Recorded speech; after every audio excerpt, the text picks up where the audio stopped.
Fear is strange. No matter who you are afraid of something. I don't care what you tell me. No, man, nothing scared me. I don't want to hear it. All right. Every one of us deals with fear. We all have fears. There is two different reasons that I believe we're afraid. The two different reasons that I believe that we're afraid. Number one is a healthy fear. You should have a healthy fear of the stove when it's hot.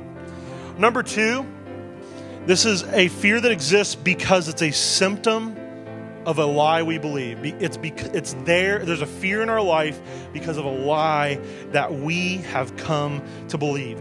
There's some of you that you'll never get close to someone, you'll never experience intimacy or a close relationship in your life because you believe the lie that just leads to people getting hurt. There's some of you right here, you don't chase your dreams. We all have dreams. We all have things we want to aspire to do. The person we want to be someday. But you won't chase those dreams because you believe you're not really good enough. There's some of you that you're never really your true self. You can never be yourself. You can never be authentic. And that's because you have this lie that you believe about yourself that people won't like the real you.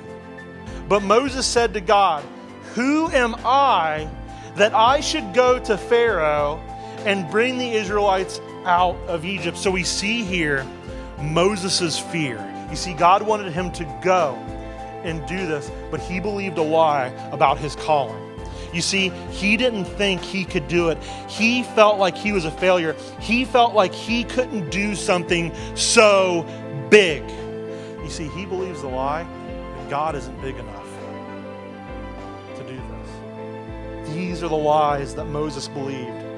And these are lies that a lot of us believe.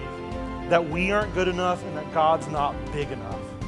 But if we stay at this place, if we stay in those lies, if we stay in those doubts, we will live in fear and fear will live in us and it will overtake us. So the question is, how do I fight fear? Number one is you need to identify the reason behind the fear. Often we're seeing the symptoms, but we don't really know what's behind the fear. The question I want to ask you tonight is, what is it that's behind your fears? All right, number two, talk to someone.